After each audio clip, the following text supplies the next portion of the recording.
Citizens from 12 countries will soon be banned from traveling here to the United States, with restrictions placed on 7 more nations. All of this taking effect in just a few days on Monday. Here's the breakdown. Countries in red will face full travel bans, those in yellow with restrictions, and closest to us you can see travel banned from Haiti, restricted from Cuba and Venezuela. A couple of Asian countries are also impacted in this. But then most of the nations that are part of the ban or that face restrictions are in Africa and also the Middle East. The White House used the recent attack in Boulder, Colorado as justification. A man who had overstayed his visa purposefully set Jews on fire in what authorities are calling an act of terrorism. However, it's important to note that Egypt, that man's home country, is not part of the travel ban. Jennifer Rizzo-Choi is executive director of the International Institute of Buffalo. Nobody better to speak to about all of this than Jennifer. Thanks so much for coming in. Thanks for having us. So what is just your initial reaction to this as someone who works with a lot of international folks? I know that this didn't necessarily come out of nowhere, but we didn't know it was coming now.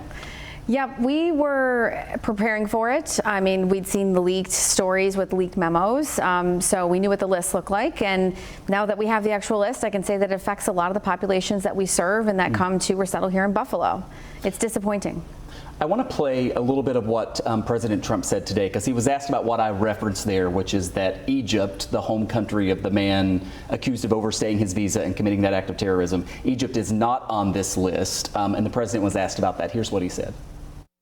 The countries that we have don't have things under control.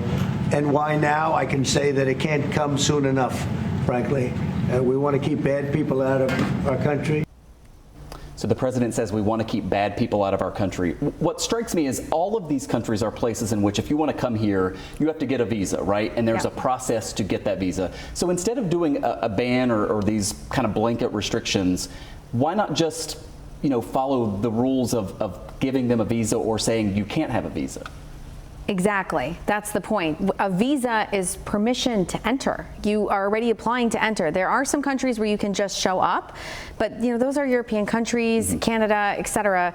Any other country, and all the countries on this list, they had to apply and go through a lot of screening and vetting and show that they had the financial resources to come here and that they did not have a background problem. So this is more of a marketing and media statement than this is, a full out, like, we have to make a big change here. Everybody in this country wants security. Nobody wants bad actors to come in, and that's why there's a screening process and government agents in place to do all that screening. And so this ban is going to largely keep families apart and further drive divisiveness in our country. We showed the map there off the top of the show. Again, almost 20 countries total impacted by this, a ban in 12 of them. You mentioned the populations that you serve. From which of those countries are you seeing folks here in Buffalo?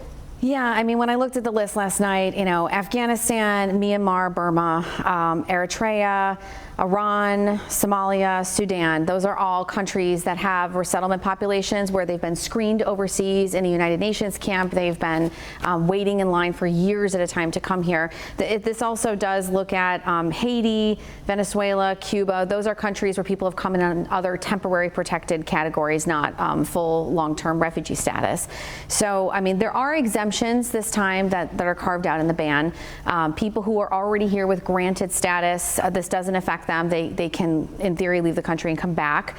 It doesn't impact like green card holders. There's exemptions for like World Cup athletes, etc. So it's not the blanket confusing ban that happened during the first Trump administration when green card holders were stranded in the airport, not sure if they could get back in the country. This time, more time and planning went into it. But make no mistake, it's definitely going to contribute to long-term family separation of people who have been waiting to see loved ones who were separated due to warfare and conflict. I only have 20 seconds left, but you're also an attorney. I've heard a lot of legal analysis today saying because of how this one was instituted that it probably will meet the standard, the legal standard, based on what the Supreme Court said last time around? This one was more narrowly crafted. I haven't read all the details, but the final travel ban did stay in effect during the first Trump administration, so I'm sure they've learned from their legal writing mistakes of last time and have corrected them for this time.